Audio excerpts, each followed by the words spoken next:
I don't get why talking about money is taboo in the first place, just like sex.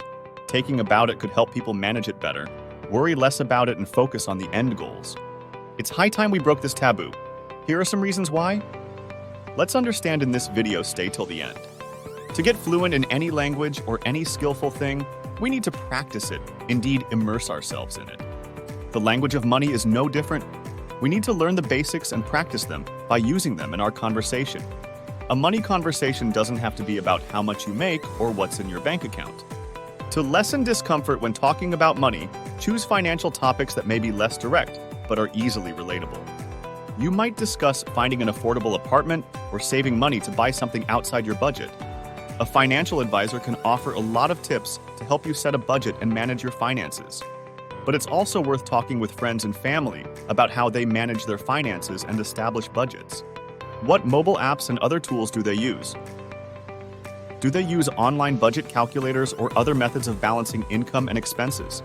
Find out how your friends manage their money, their strategies for paying off debt, and other money matters. You may not agree with their strategies or want to adopt them for yourself, but it will help you be more educated about financial matters. And sharing your ideas will benefit them too. Fair pay is crucial. Women get paid less than men for the same work because they don't negotiate as well as per the research.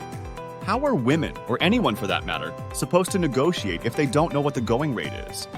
They not only need to be able to look up salary surveys, but also discuss them with friends and colleagues.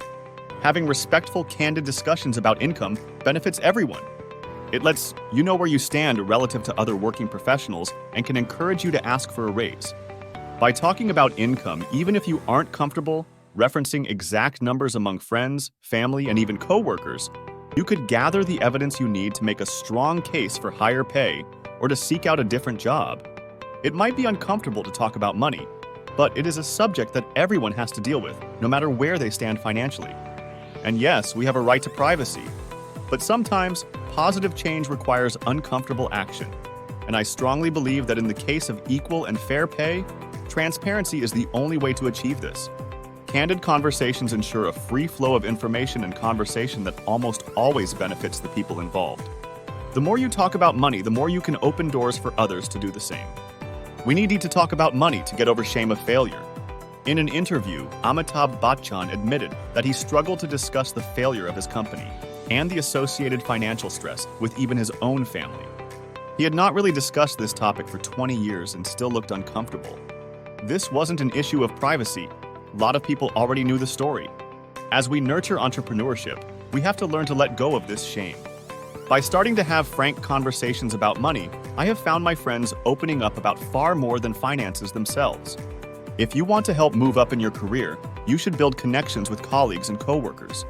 A money conversation can sometimes lead to you asking for a higher salary. If someone hesitates to tell their exact salary, you can ask how they feel about their current salary. This information should give you an overall range that you can use to compare to your background. To understand money psyche, we need to talk on money. We all have some money scripts in our heads, usually the ones we've grown up with. Some of us grew up with money is the root of all problems, while others with the opposite money is status. Attitudes hold people back from becoming wealthy, according to research. A 2010 book suggests there are money disorders. Disorders are not one-off events, but persistent, predictable, often rigid patterns of self-destructive financial behavior that cause stress and anxiety. The remedy to these disorders is becoming aware of them. One way is to write down the earliest memories about money and one's parents' attitudes towards money. This should help resolve psychological hang-ups and then help rewrite new scripts. The reality is that everyone is in a unique situation when it comes to money, and salary is only a small part of the wider picture. By starting to have frank conversations about money, I have found my friends opening up about far more than finances themselves. Money isn't an isolated issue for anyone, yet our inability to talk about it often isolates those who are struggling with other related issues for fear of bringing up the topic of money. Talking about money will only become less uncomfortable the more we normalize it. Some people will put up barriers and won't partake in the discourse. Don't let this deter you. Be open and sensitive to the discussion. Above all, remember that salary is by no means reflective of someone's financial situation. You can earn $100K and be in $10K of debt.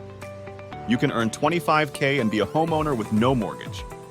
You never know what's going on beneath those numbers, but through being more open and understanding, soon we can start to understand a little more.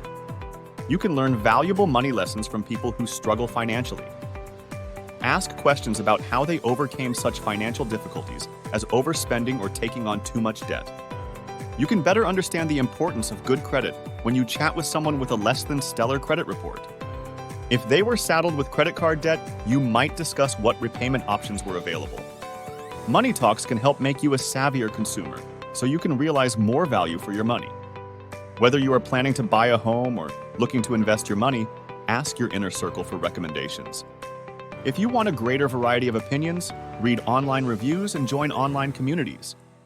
Let's break the unnecessary taboo on talking about money. The process can bring us some serious benefits.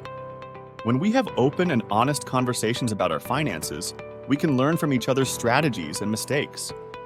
This helps us gain fresh perspectives and take charge of our financial future. Talking about money can also help us make better financial decisions. By sharing our knowledge and experiences, we don't have to figure everything out on our own. Being upfront about money helps remove the negative stigma about wealth and finances that society has. Let us know in the comment box, what's your opinion on money talks? I hope you love this video as much as I love making it. I wish you success in your financial journey. Like and subscribe to us for more financial knowledge. The more you know, the better decisions you'll make. From the bottom of our hearts, thank you for joining us today. See you in the next video. Until then, take care.